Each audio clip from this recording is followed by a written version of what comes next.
একটি বিদেশ সফর থেকে যদি $40 বিলিয়ন বিনিয়োগ আসে, তাহলে কি সেটা শুধু কূটনীতি নাকি ভারতের ভবিষ্যতের রোডম্যাপ? আজ আমরা আলোচনা করব প্রধানমন্ত্রী নরেন্দ্র মোদীর সাম্প্রতিক 5 নেশন ট্যুর নিয়ে। এই সফরে প্রধানমন্ত্রী সফর করেন ইউএই, নেদারল্যান্ডস, সুইডেন, নরওয়ে এবং ইটালি। মূল লক্ষ্য ছিল ভারতের energy security, technology partnership, trade এবং স্ট্র্যাটেজিক কোঅপারেশন আরো শক্তিশালী করা। প্রথমে আসি ইউএই এর কথায়। বর্তমানে বিশ্বজুড়ে এনার্জি প্রাইস বৃদ্ধি এবং সাপ্লাই চেনের অনিশ্চয়তার কারণে ভারত তার এনার্জি সিকিউরিটি আরো শক্তিশালী করতে চাইছে। তাই ইউএই এর সঙ্গে ক্রুড অয়েল, এলএনজি এবং স্ট্র্যাটেজিক অয়েল রিজার্ভ নিয়ে গুরুত্বপূর্ণ আলোচনা হয়েছে। এরপর নেদারল্যান্ডস। এই সফরে বিশেষ গুরুত্ব পেয়েছে semiconductors, artificial intelligence, green hydrogen এবং রেজিলিয়েন্ট সাপ্লাই চেইনস। বর্তমানে চিপ ম্যানুফ্যাকচারিং এবং এআই কে ভবিষ্যতের অর্থনীতির ভিত্তি হিসেবে ধরা হচ্ছে, তাই ভারতের জন্য এই সহযোগিতা অত্যন্ত গুরুত্বপূর্ণ।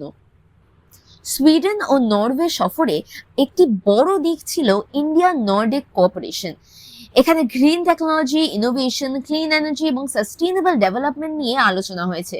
এছাড়া নরওয়েতে অনুষ্ঠিত ইন্ডিয়া নর্ডিক সামিটেও ভারত অংশগ্রহণ করেছে। সবশেষে ইটালি। ভারত ও ইটালি তাদের সম্পর্ককে আরো উন্নীত করে স্পেশাল স্ট্র্যাটেজিক পার্টনারশিপে রূপান্তর করেছে। Defence manufacturing, advance technology, investment এবং ট্রেডের ক্ষেত্রে নতুন সহযোগিতার পথ খুলেছে এই সফর। এই পুরো সফরে সবচেয়ে বড় ফলাফল কি? ভারত প্রায় $40 বিলিয়ন ইনভেস্টমেন্ট পাইপলাইন সুরক্ষিত করতে সক্ষম হয়েছে, যা এনার্জি, ডিফেন্স, ম্যানুফ্যাকচারিং, টেকনোলজি এবং ইনফ্রাস্ট্রাকচার সেক্টরে বিনিয়োগ বাড়াতে সাহায্য করবে। আরেকবার দেখে নিই পরীক্ষার জন্য সবথেকে গুরুত্বপূর্ণ তথ্যগুলি। সফরকৃত দেশ UAE, Netherlands, Sweden, Norway, Italy. মূল বিষয় energy security, AI, semiconductors, green hydrogen, defence manufacturing. গুরুত্বপূর্ণ সামিট ইন্ডিয়া নর্ডিক সামিট। ইটালির সঙ্গে সম্পর্কের নতুন মর্যাদা, স্পেশাল স্ট্র্যাটেজিক পার্টনারশিপ। সম্ভাব্য বিনিয়োগ প্রায় $40 বিলিয়ন।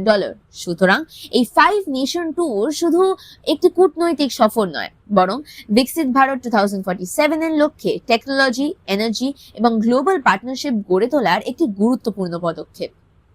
এই ধরনের আরো টপিকস জানতে চাইলে আরামবাগ পাঠশালার সঙ্গে থাকুন।